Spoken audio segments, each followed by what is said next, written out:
오랜 분단의 세월은 남북한의 언어와 생활 풍속까지 서로 다르게 만들어 버렸습니다. 그러다 보니 차이가 너무 커져버려서 통일은 불가능하다고 말하는 분들도 있죠. 가장 심각한 건 우리가 하나의 민족이라는 정체성이 사라지고 있다는 건데요. 북한은 전체주의적인 통치와 유물론적인 이데올로기가, 남한은 물질 만능주의가 민족의 정체성을 훼손시키고 있습니다. 그렇다면 이런 문제들을 한꺼번에 해결할 수 있는 방법은 무엇일까요? 바로 통일입니다. 통일은 정부나 정치인들이 알아서 하는 것 아니야? 이렇게 생각하는 분들도 있을 텐데요. 통일 환경을 만들고 변화를 주도하는 것은 남과 북 주민, 해외 동포, 우리 민족 모두여야 하지 않을까요? 그래야 정권마다 바뀌는 통일 정책과 국내의 분열을 극복하고 모두가 동의할 만한 통일을 이끌어낼 수 있을 테니까요. 같은 붐의 핏줄을 이어받았지만 수십 년 동안 따로 떨어져 살면서 각자 다른 환경에서 살아온 형제가 어느 날 갑자기 준비도 없이 한 집에 살게 됐을 때를 상상해 보십시오. 생활 습관도 다르고 경제력도 다르고 세상을 바라보는 시각도 달라서 집안은 늘 바람 잘 날이 없을 겁니다. 그런데 아버지로부터 함께 물려받은 가훈이 있다면 어떻게 될까요? 이 형제가 가훈을 통해서 어떻게 함께 잘 살 것인가 하는 생각을 공유하는 것은 오랜 시간 동안 다른 체제 속에 살아온 남과 북이 통일 비전을 공유하는 것과 같습니다. 그런데 통일 비전을 공유하지 못한다면 어떤 일들이 벌어질까요?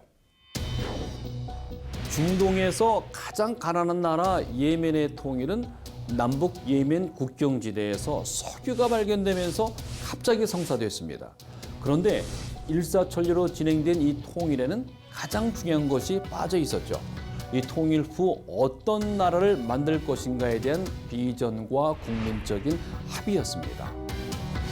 비전의 공유보다 석유 개발을 더 중요하게 생각했던 남북 예멘은 통일 4년 만에 권력 분배와 차별 문제로 다시 전쟁을 벌였고 이 전쟁에서 승리한 북예멘이 재통일을 합니다.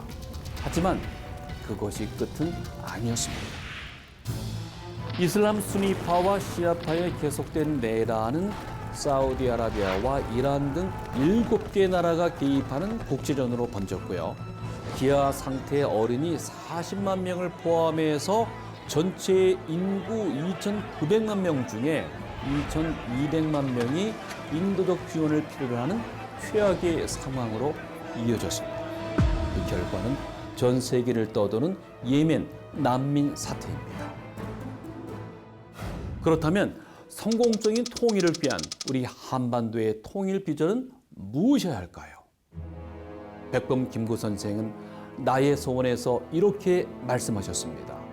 나는 우리나라가 높고 새로운 문화의 근원이 되고 목표가 되고 모범이 되기를 원한다. 그래서 진정한 세계 평화가 우리나라에서 우리나라로 말미암아 세계에 실현되기를 원한다. 홍익인간이라는 우리 국조 단군의 이상이 이것이라고 믿는다. 단군 신화의 뿌리를 둔 홍익인간 정신은 우리 민족 공통의 DNA로 5,000년의 역사를 이어왔습니다.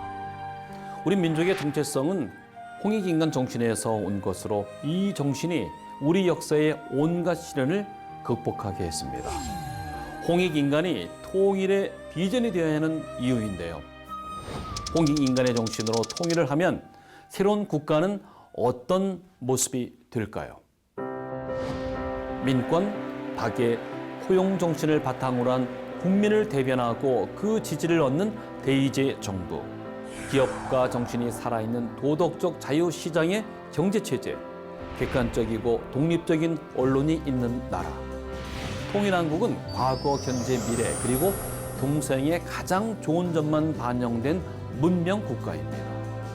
진리와 정의를 중심으로 인간을 이롭게 하는 도덕적 이상 국가가 완성되는 것입니다. 이러한 코리안 드림은 한반도의 통일에 대한 염원을 넘어서 우리의 건국 신화에 기원을 둔 한민족의 소명이라는 것입니다. 이 소명은 홍익인간이라는 비전의 실현이고 우리 역사 속에서 살아 숨쉬고 있습니다. 도덕적인 이상이 실현되는 부유하고 강한 나라.